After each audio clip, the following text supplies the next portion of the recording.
Hey, it's Chris Peel, still writer and creator of your Half-Ass Publishing and Some Big Lumberjack. I've got a little bit different show this time. Today I'm interviewing Mike Shea, writer and creator for the comic book series Miskatonic High.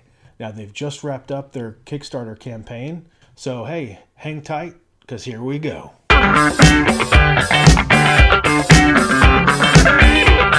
Right, so we've got Michael Shea with us here, creator and writer for the comic book series Miskatonic High. Hey, Mike, how are you?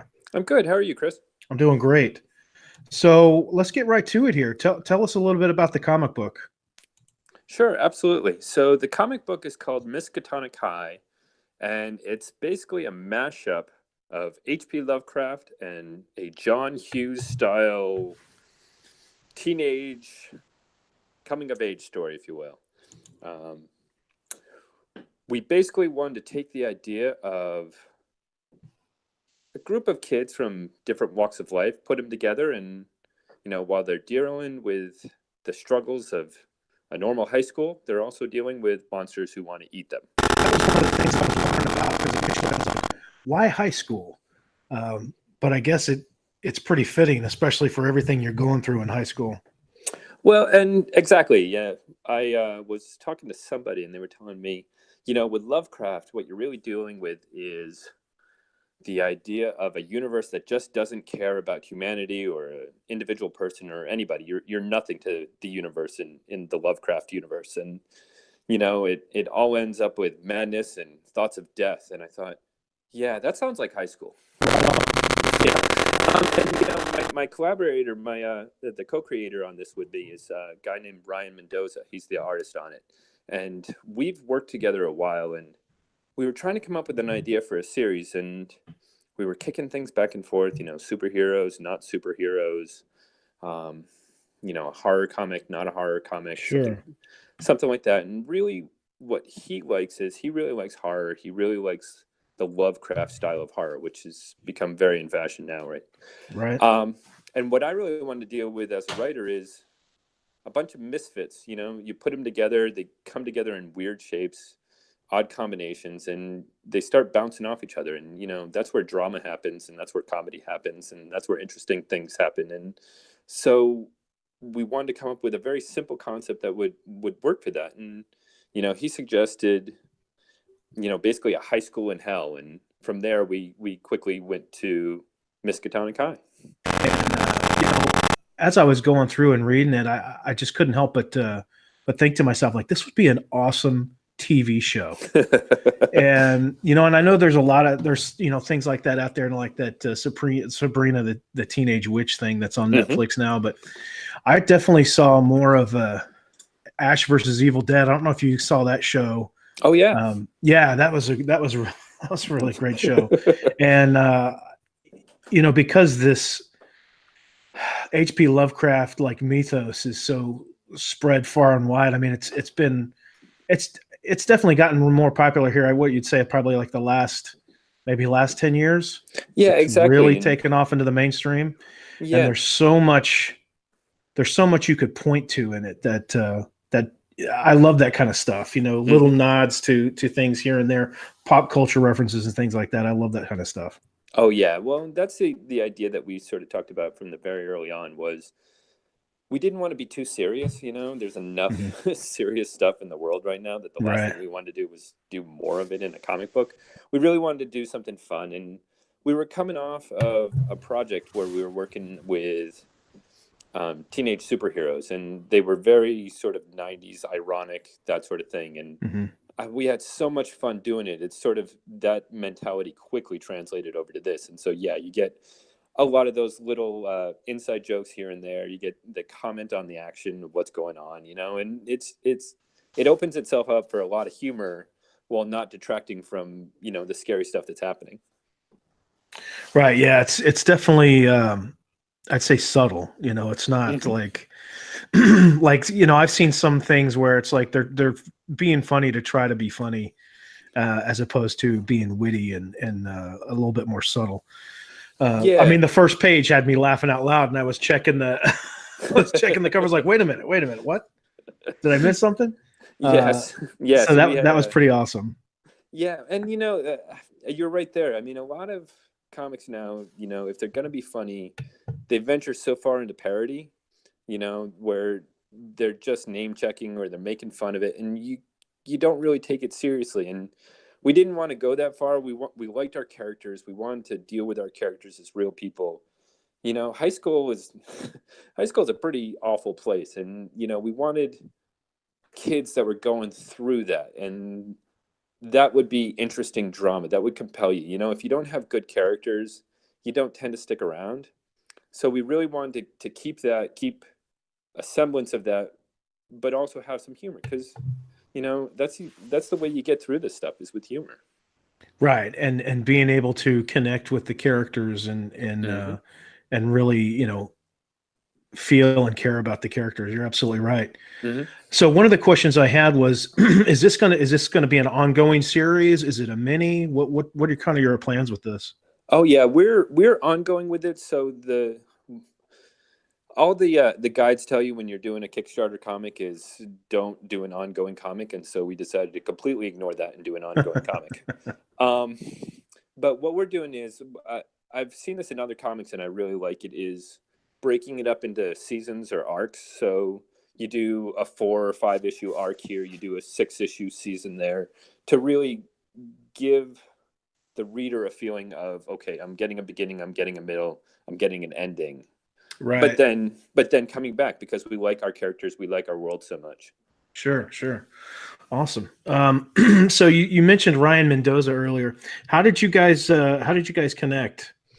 So I was doing a fan project, trying to do, like some fan art on some superheroes that I liked, and I was looking for an artist. And so this was years ago. It's back when DeviantArt was really big. Mm-hmm. And so I went and was looking for somebody, and he was in a forum, and he said, yeah, I'd like to do it. And I asked him to do giant robots and cosmic action. And, as the pages were coming in, I realized, you know what, this guy's nailing it.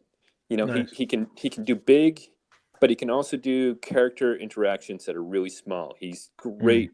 If you ever get a chance, look at what the characters are doing in the background, because everybody's doing something. Everybody's having their own story going on. Yeah, I noticed that. Yeah, so he was really good. And after that ended, we were just sitting around talking, and we were like, we had so much fun at this. We really want to do more, and let's do something that we can own, that we can publish. For sure. So this isn't your first project together, then, I take it? No. Again, it's fan stuff. It's characters that are owned by big companies, and they sort of frown on you printing up comic books with their characters in it. And that was on me. It's like, hey, this is gonna be so much fun. We can do this, and then they'll want to publish it because it'll be great and it'll be awesome, and everybody will have a good time. And you send it off to the creators, and they're like, what are you doing with my stuff? Right. if you get an answer at all. And it's like, oh yeah, that wasn't the smartest move on my point. Right. Yeah. So this is your first original, then? Yep, this is our first original, first that we're really putting out there that we think is ready to be viewed by people. We've been working, gosh, I think maybe a year, 2 years before we even started this project, and we've already done 6 issues of Miskatonic High. The files are all set, ready to go. Oh, wow, that's great. We've got 2 more scripts written. Ryan's working on. For all the Lovecraft fans, we're doing a 2-parter about Innsmouth. Oh, okay, cool. Yeah, so we're doing a 2-parter about that. So I just sent the 2-part script to Ryan, and he's drawing the hell out of it. This segues us then into the Kickstarter campaign you did. Now, first question I have, because as you know, I'm working on relaunching a comic book that I had printed back in the past, and so we're still looking at like Kickstarter versus Indiegogo. So why did you guys go with Kickstarter? So I did some research on it before we decided, and what we sort of found was Kickstarter is very much an artistic community. They want to support artists doing stories, comic book creators doing stories. And what we found from actually doing it was we got about 25% of our backers from our social media platform, people who followed us from there. but just 75% of people just found us on Kickstarter because they're looking for new comics there. And, Right. it's that community that we really wanted to tap into. Okay. All right. Very good. So, kind of going back to what we were talking there about a minute ago. Mhm. So, from what you said, when you started your campaign for this first issue, you had already had what, 6 issues done? Yep. We had, we just finished the 6 issues files for it when we were getting ready to launch the first one. And, we were talking back and forth. What are we going to do? Are we going to release it only digitally? Are we just going to release it on our website? Are we going to, do this or that? Are we going to try and put it together in a graphic novel, sell it that way? And really, I was kind of freaking out about it. And Ryan sat me down and he said, look, we're comic book guys. We like comic books. We like looking at these things in print. And I have no problem with people who read digitally. I read comics digitally too. But, I want to have that comic in my hand and I want to have a Right. floppy There's nothing drive. like it. Exactly. I feel the So same way about books too, just regular books. I want to have it in absolutely. my hand. Exactly. And it's you have it in your hand and you get a certain vibe for it, whether you've read it, years ago, whether you read it yesterday, whether you're gonna read it, It's the having of that piece of art that's so cool. And so yeah, so we decided, you know what? We're gonna do a single issue, we're gonna put it out there, we're gonna do it for print, we're gonna make no money at it, we're gonna get 5 people who are gonna back us, and you know what? That's gonna be cool. And so and so we did it. Yeah, boy, you did it too. And for congratulate. I don't know if I said this earlier or not, but congratulations on being fully funded. Yeah. That's fantastic. Yeah, we were fully funded, I think 24 hours in. It was a big surprise. Oh, To me. wow. So, yeah, That's fantastic, man. That's great. yeah, we were really surprised that people jumped all over us, and we were so grateful that people did. And one of the things about Kickstarter is if you can get that, it encourages their programming to promote you higher, to give you more Right. views, and so then more people will view you, and next thing you know, you got all these people from Kickstarter finding you, and they want to promote indie artists doing real books that they think are quality. And again, I'm shocked that they did. I'm grateful, I'm humbled that they did. And yeah, it's taken off since there. I think the last time I checked, we were up to 1,300% funded or something like that. It's some insane number. That's fantastic. That's great, dude. Mm-hmm. I can't imagine. That's got to be such an amazing feeling. It really is. It's actually, it's completely and utterly frightening, and I want to go hide under my bed. How about cons? Are you guys going to start doing some conventions? Yeah, absolutely. That's the plan to do next. Ryan's over in the Philippines, so I'm sure they have some cons there. And then I'm in the Washington, D.C. region, so we got a couple of cons around here and up in Baltimore and a couple other places. So, yeah, we're certainly thinking about doing it, talking about doing it. And we've never done cons. I've always been somebody who just wanders around and buys comics and stuff, but Right. I've never actually been behind a table. So that has me cowering under the bed as well. Oh man, let me tell you, there is nothing like it. Oh yeah, it is one of the greatest things that I love doing shows. Mm-hmm. When we had our first initial run there, you see so many different people, especially if you're into people watching. Mm-hmm. Wow. And we had great response when we had our initial run, and Mm-hmm. having lines of people at your table was just amazing. Man.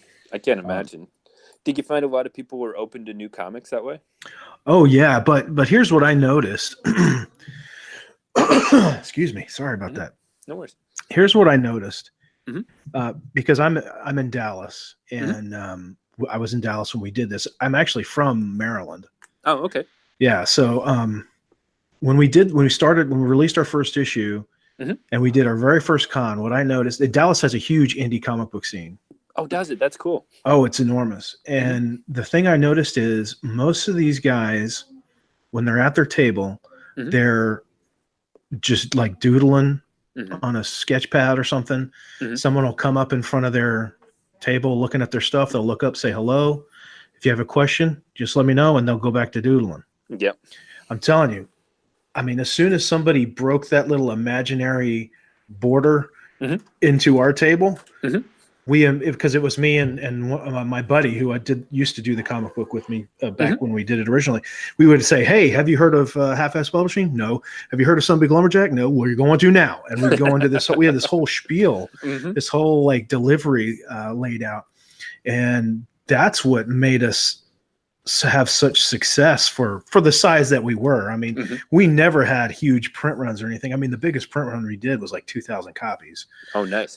But we would sell out, you know, because we were engaging, you know, these people as soon as they come in and, you know, they're looking for stuff, but, you know, they're hesitant, you know, and I think our enthusiasm is what would really bring them in. Whereas a lot of these other guys would just kind of, and I get it, you know, a lot of artistic people are kind of, you know, introverts and stuff, but, you know, we just push past it and, we would just have a great time.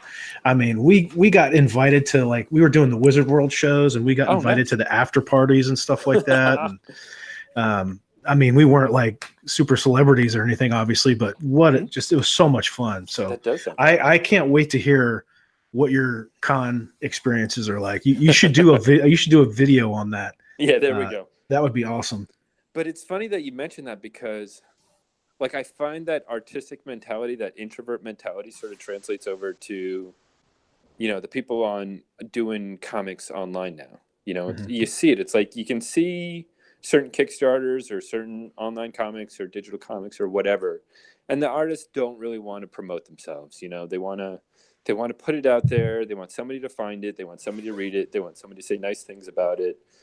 You know, but they're not going to do it themselves. And, you know, unfortunately, a lot of those comics, they don't get found. And, you know, unfortunately, one of the things you have to be nowadays, if you want to be doing comics in the indie scene, is you have to do your own promotion, and you have to do it pretty well. Yeah.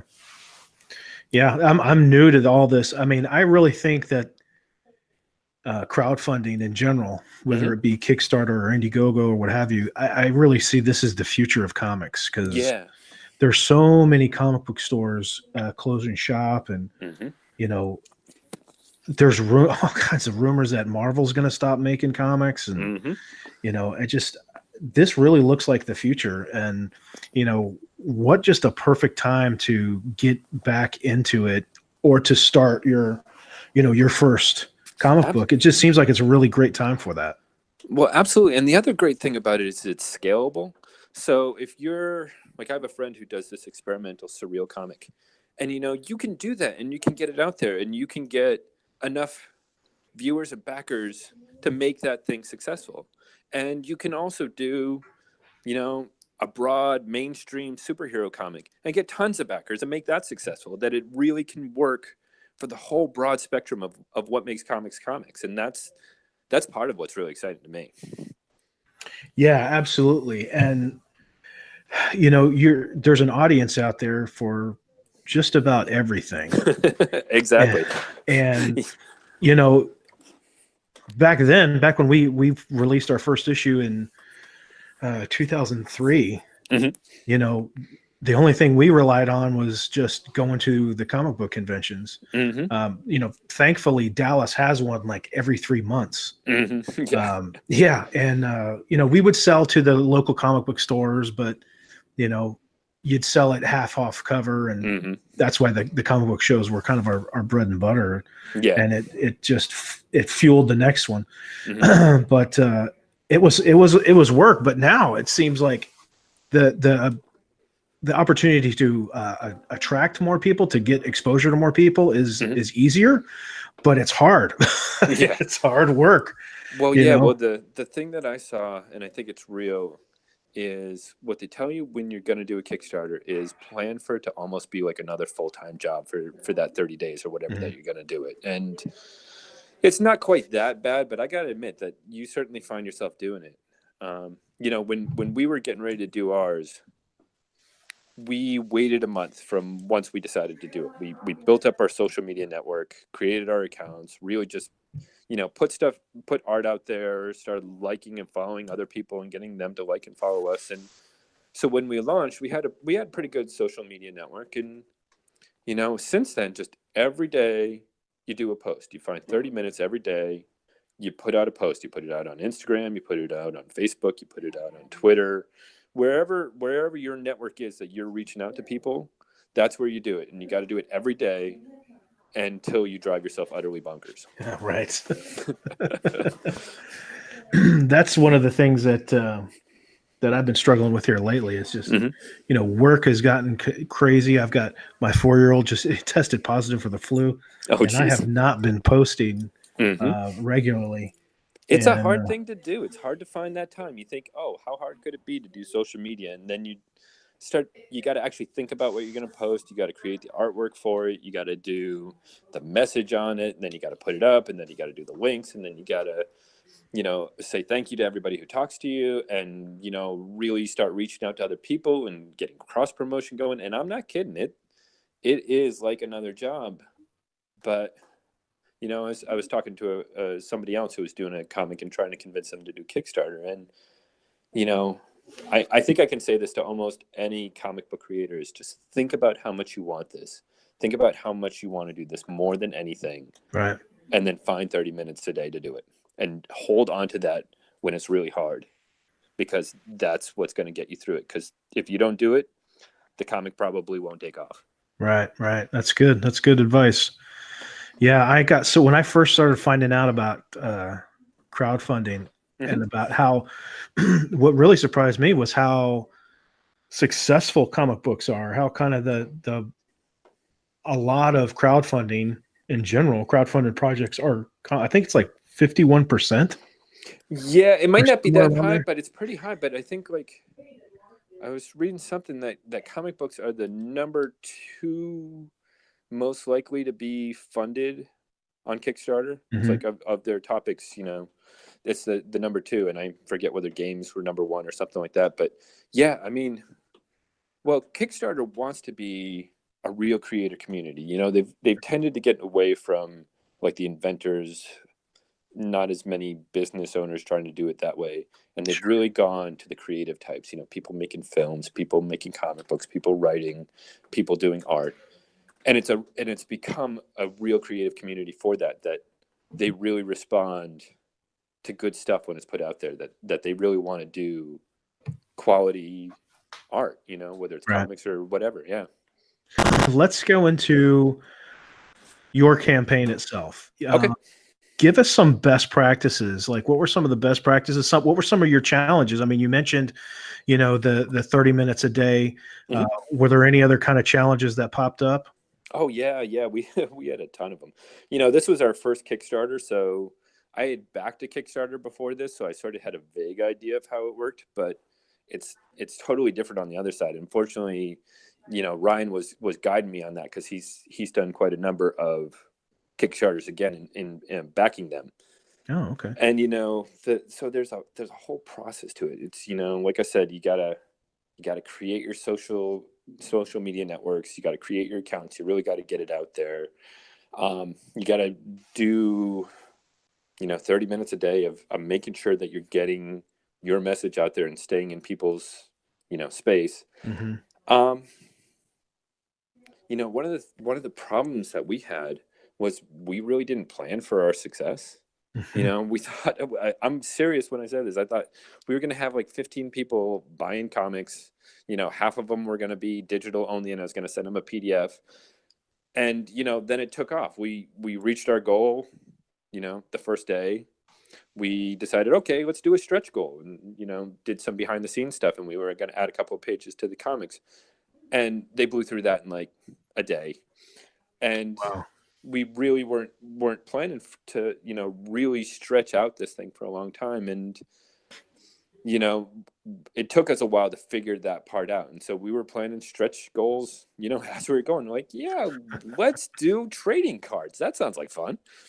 um and fortunately it all came together pretty well, and we came up with a lot of cool ideas. If you do comics, I don't know, some people love them, some people hate them. You hear about variant covers all the time. Hmm. And one of the things that we came up with was the idea of doing variants, but with different content. Right. So it wasn't just a different cover. For one, we did a noir issue where we made it all black and white. with a sketch cover because we thought that looked cool. And so it's really a different feeling for reading it. You know, for a horror comic, black and white is cool. Yeah. And then for another one, we called it our Ancient Tome Edition. And so we took a Lovecraft story, one of the Lovecraft stories that inspired that issue for us, and we reprinted it in the back. So you're getting our story, but you're also getting the Lovecraft story that inspired it, you know, in a single issue, which seemed pretty cool to us. That is cool. Yeah, so you know, you can take these challenges and you can sort of freak out, which we did, or you can then try and find cool things to do with it, and we tried to do that too. You know, it's after hearing, you know, the response you got and everything, it sounds like you really struck a nerve. You know, it seems like you really dialed into something there that obviously people are really, really interested in. Yeah, I think there's part of that, you know, and I'm not going to take any credit for that. That's mainly luck. But you know, I was talking with a friend of mine about it who does his own comic, and you know, part of that you can work at too. You know, when you do a Kickstarter, you have that one sentence description, Mm-hmm. and a lot of people who write it, they're like, "Hey, this is a comic about, you know, medieval England," and they don't really write it as though it's promotional copy. Like, Yeah. you got to grab people with that. Right. So, You got to you know, sell it. yeah, exactly. So we wrote it.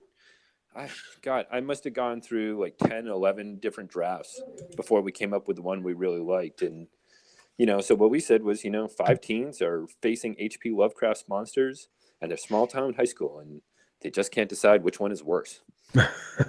You know, so we really wanted to do something that, you know, will strike a chord when people read it. Because if you don't get them then, there's a good chance they're not going to look at the rest of your campaign materials. So really, everything has to be on point because you want to get people in. And, you know, we did a video because Kickstarters with videos are more likely to do it. And we wanted to make it fun and we wanted to make it feel like what we were doing. So we found this cool indie song and put some of our art against it and, you know, put some jokes in there and, you know, just had fun with it. Yeah, you know, and I think that's, you know, when that comes through, Mm-hmm. that you're having fun and that it's something fun, that Mm-hmm. resonates with people also. Yeah. You know, because I think, you know, the atmosphere that we're in, you know, regardless of where you stand, Mm-hmm. I know me, like I used to be very rabid Mm-hmm. with you know, things going on in the world, and I'm just tired, man. Oh yeah. I'm just tired. You know, I just want to relax. I want to escape. Mm-hmm. And I think your book really kind of gives that to people. Thank you so much. Well, that was the deal. Was when we were coming up with topics for our comic, you know, the one of the rules that Ryan laid down was for me was going to be no politics. And but I'm like, come on, I want somebody running for class president. And he's like, okay, class president, but no more politics than that. And so that's about as far as we get us into politics. Because, like you said, you know, there's so much serious and so much you can get angry about out there. And comics isn't supposed to be that. Comics is supposed to be, you know, when you get home at the end of the day, you can open a comic and you can just lose yourself for 20, 30 minutes, whatever it is, you know, 10 minutes if you're reading a Marvel comic or whatever. And, you know, just lose yourself in it and have fun with it and enjoy it. And when you come out, you're going to be smiling and, you know, recharge yourself. Because that's the comics that I love. That's the comics that we wanted to do. Right. No, I agree with you 100%. And it, you know, that wasn't my initial viewpoint when we first started, when we first came up with the idea for Some Big Lumberjack and all that. You know, initially it was going to be very political, but political to the point where it was ludicrous. But the more I thought about it with this, you know, next iteration that we're getting ready to do, I thought, you know, because look, the reality is people are sensitive. You know, it's not like it was, you know, 15 years ago when we were doing this thing. Yeah. A lot of stuff has changed. People have changed. And the last thing I would want to do is alienate somebody from my book. Yeah. You know, I mean, I just want to make people laugh. Exactly. And the thought of like somebody picking that up and just, you know, because I know how it feels. You know, so I don't want to do that to somebody. So yeah, that got me to change. Well, and I think you're exactly right. And you know, so much seems to be about what sort of makes us different from other people and why we should be upset at other people. And, like a good story works for just about anybody, because there's so much of us that it's just plain human that we all experience the same of. And, to bring it home kind of, a lot of that came up in high school. Everybody's been picked on in high school. Everybody's been the jerk in high school to somebody else. Everybody's been, a failure in high school. Everybody's been a success at something in high school. Everybody's gone through these real universal experiences, and that's what we wanted to tap into. We really wanted to get, that experience. And that's kind of why we're the breakfast club of Lovecraft comics is, Yeah, and I didn't want to say that. That that's was okay. on my We're mind. more than happy to say it. So. That was on my mind. I didn't want to say it, but that's exactly what I thought. I was like, oh, it's kind of. Yeah, well, that was exactly what we did going into it. We knew we wanted to take these high school students from different backgrounds, from different points of view, and throw them together in this modern high school, but also with monsters, because we can all be scared of monsters together. And just deal with that, because as a writer, you're always trying to find who the characters are, how they interact with one another, and that creates tension and it creates drama, and that makes things interesting because we all have those tensions and we all have that drama, and you instantly relate to it, and then monsters eat you. So that's the comic. Yeah, there's the cherry on top. Yeah, exactly. It's real life. Oh, hey, here's the octopus demon. Well, exactly. You're dealing with real life. You got this test that you're failing, and your parents are coming down on you on grades. Oh, and by the way, this tentacle thing is eating your leg. Yeah, it's a really fun read. I really enjoyed it, and man, that is just fantastic. Just the success and the response you got is just absolutely amazing. Gives me hope, for us. As well, you should. I honestly, and I'm not lying when I say this, is after 30 odd days or whatever of promoting this comic, the thing that I like best right now is talking to other creators who want to get theirs off the ground, and giving them hope and saying, yeah, you can absolutely do this. If you make something that you're proud of, whether it's funny, whether it's serious, whether it's sci-fi, whether it's horror, whether it's superheroes, whatever it is, if you're proud of it and you really want to put it out there and you're not afraid to fail at it, because you got to be okay with failing at it, then you can do it. And there are ways to do it. And I'm happy to help, and other people are happy to help. It's a real community. Absolutely. And that was, and I really think that's just the indie community in general. Yeah. Because that's what I experienced, or we experienced when we did our initial run of Some Big Lumberjack, is all of the local indie guys were super, super supportive. Mm-hmm. And even a lot of what I refer to as marquee, Mm-hmm. comic book industry people, I mean, first off, we cross promoted with as many local people as we could. Mm-hmm. We had a sketch section in our book. Mm-hmm. So we would have, the guy from, who does El Gato Negro. He had a following, so we would have him do a sketch of our character with his character. We'd put it on our book, and people it was kind of a cross promotional deal. He would come and sit at our table at a con. That's just one example. Oh yeah. Of the support that we would get from these people. And then even industry people like Billy Tucci did a sketch for us. Oh wow. Mark McKenna did a sketch for us. Oh nice. J.G. Jones. Oh geez. And I was a huge fan of J.G. Jones. It was right around when his Wanted miniseries came out. Oh yeah, I remember. And we were like a couple of tables away from him, and he just came up and handed it to us because awesome. he was listening to our spiel all day.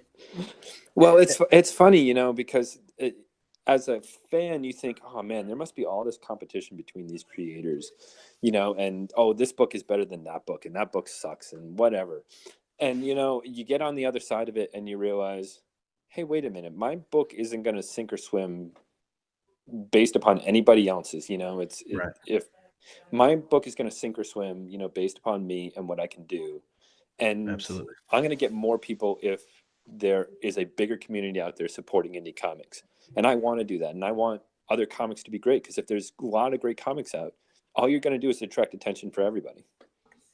Absolutely. Absolutely. And, being indie, helping each other out, it's mutually beneficial. Absolutely. Yeah.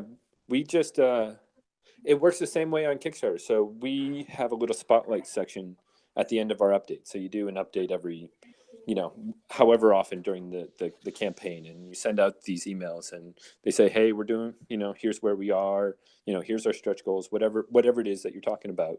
And at the end of it, what we do and what a lot of others do are you cast a spotlight on other comics, whether they're on Kickstarter or someplace else, and you really try and draw your people there, and you try and get, and then you get the other creators and they draw people to yours, and next thing you know, we just had this happen. We had a cross promotion, and suddenly a lot of people started jumping on our comic and noticing it.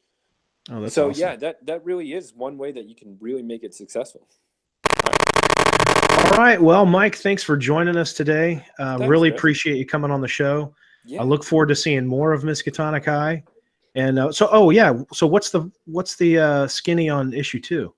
So the skinny on issue 2 is, so we have a character in our book who's kind of a rural kid, kind of picked upon by some of the other kids. And so we go out and we take a look at her and her family situation, and, suddenly rat things appear. And, anybody who's a Lovecraft fan will recognize some of our references. And if not, it doesn't matter. Our comic is kind of standalone. You don't have to get all the Lovecraft references to have a good time. Just, if you're a Lovecraft fan, you'll pick up on them. But yeah, it takes some surprising turns in there, but it's one of our best ones that we've done so far, and I think people will really like it. You guys have how can we reach you on social media? So I am on Facebook at Miskatonic High. I'm on Twitter at Miskatonic H. I am on Instagram at Miskatonic High. And you can find us on our website, miskatonichighcomic.com. Awesome. Well, thanks for joining me today, Mike. This was an awesome interview. Thanks, Chris. And I look forward to seeing the next comic book, man. Yeah, absolutely. I had a lot of fun. Thanks so much for this. Hey, thanks for sticking with us. That was a great interview and really enjoyed having Mike on. If you like what you heard and you're interested in more, you can go check them out. You can still, even though the Kickstarter's over, the campaign is completed, you can still get a copy of issue number 1 off of their website, which is miskatonichighcomic.com. So go check it out, and thanks for stopping by. If you like our stuff, if you like our video, if you enjoyed this interview and you like some of the other videos, go ahead and click subscribe, hit the bell to receive notifications on new content, and give us a like, give us a like, share us with your friends, and put a comment down there. Let us know what you think. Thanks for stopping by. Again, I'm Chris Peel, writer and creator of Half-Ass Publishing, Some Big Lumberjack. Catch you next time.